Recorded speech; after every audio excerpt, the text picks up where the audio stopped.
madame, bonjour à tous. Alors comme vous l'avez vu, aujourd'hui on vous présente une Golf 5 R32 qui est ni plus ni moins que la petite sœur ou la grande sœur, ça dépend comment on le voit, de la Golf 4 R32. Alors pourquoi elle s'appelle comme ça? Parce qu'elles équipent toutes les deux le fameux VR6 qui est un V6 de la marque, de 3 litres d'eau de cylindrée, d'où l'appellation 32. C'est un moteur qu'on retrouve dans d'autres véhicules également, tels que l'Audi A3 en 3 litres 2, la TT MK1 et la TT MK2. Cette Golf 5 fut la toute dernière Golf à équiper un moteur V6 parce que par la suite ça a été remplacé par le 2 litres TSI qu'on trouve un petit peu partout maintenant. On va l'avoir chez Volkswagen, Audi, Seat. C'est un moteur en 4 cylindres qui est tout aussi puissant, voire un peu plus. Au niveau fiabilité, ça allait entre guillemets et ça répondait également mieux aux normes écologiques tout en étant plus léger. Donc c'est un moteur qu'on a retrouvé un peu partout maintenant et qui a remplacé le V6. Alors, au niveau des différences qu'on va voir avec la Golf 4 et la Golf 5 en R32, ça va jouer au niveau du châssis. Principalement aussi qu'on va avoir un châssis complètement différent. La Golf 5 va partager la même base que l'Audi A3 en 3 litres 2 de l'époque. Elle dispose également d'un système de suspension complètement différent que ce qu'on a sur la Golf 4, ce qui fait qu'elle va être bien plus agile, cependant elle sera plus lourde. Quand on prend en compte qu'il y a seulement 9 chevaux d'écart entre les deux, la différence sera très minime. On passe de 6 secondes 4 pour le 0 à 100 à 6 secondes 3. Comme la Golf 4, cette Golf 5 était disponible avec seulement 3 coloris, le noir, le gris et le bleu qui est devenu le coloris emblématique de la gamme R. On l'avait aussi disponible en 3 portes ou 5 portes qu'on trouve un petit peu moins sur la 4 par exemple. Ici on est sur une 5 portes et on avait également la possibilité de l'avoir en boîte manuelle ou automatique avec la boîte DSG, et la Golf 4 était un des premiers véhicules équipés de la boîte DSG. Bon, allez, présentons ce véhicule. Au niveau de la face avant, on va retrouver une calandre en V en aluminium qui permet de la reconnaître assez facilement avec l'inscription R32 juste ici et une assez grande prise d'air sur le dessous. Je ne sais pas si vous la voyez très bien. Les optiques, on va retrouver des feux en xénon donc pour avoir une belle luminosité la nuit. Les jantes, on est sur du 18 pouces, donc elles sont assez grandes, mais elles sont assez jolies, ça lui va très très bien, je trouve perso. Alors approche-toi, tu vas voir, le véhicule est dans un super béton, on ne voit pas de micro-rayures, c'est assez clean.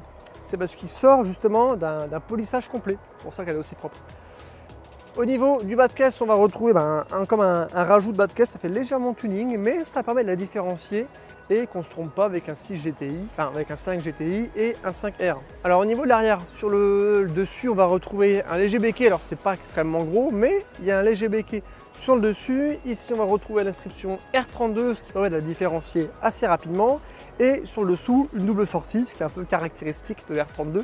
On va retrouver ça uniquement sur la 5 en R32 et sur la Golf 6R, et ça aura été les seuls véhicules qui posséderont une double sortie sur l'arrière. Passons au coffre. Ça s'ouvre au niveau du logo et on a pas mal de place. On a également une trappe à ski, de quoi faire passer des choses assez longues. Et juste en dessous, on a une roue de secours. Toujours pratique d'avoir ce genre de choses. Voilà. Je vous le ferme et on passe à la suite. Avant de vous présenter l'intérieur, je vais d'abord vous montrer ce qu'on a sous le capot. Alors, c'est déverrouillé. Ça va s'ouvrir. Juste ici, on a une petite goupille à enlever. Bon, le capot est un peu usé, le VR ne fonctionne plus, mais on peut voir qu'on a un très joli VR6 juste en dessous, donc le fameux V6 de 3 litres de cylindrée. Et maintenant que vous avez vu ça, on passe à l'intérieur.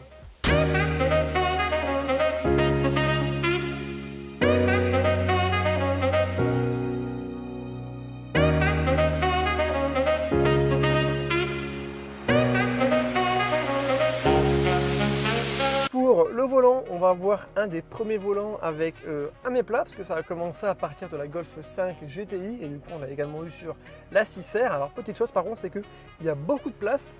Je suis très grand, enfin je fais 1m87 à peu près et je peux reculer le siège extrêmement loin, et là j'ai limite du mal à toucher les pédales. Donc, pour vous dire à quel point on a de la place, j'en profite que ce soit reculé pour vous montrer que juste en dessous on a un petit rangement en dessous de chaque siège.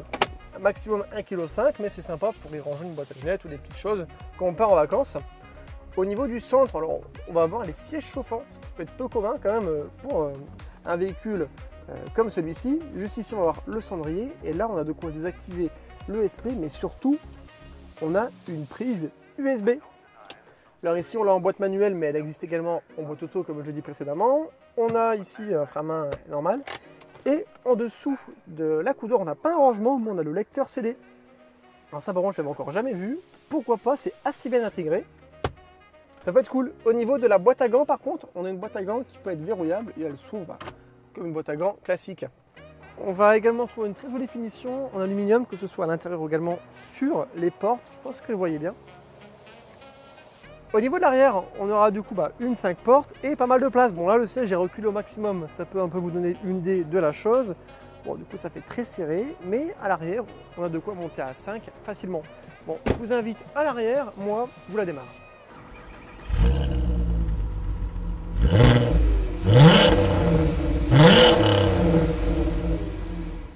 Alors, niveau budget pour ce véhicule-là, ça commence à se trouver vers les 10 à 15 000 euros. On en a pas mal entre 20 et 25 000 euros.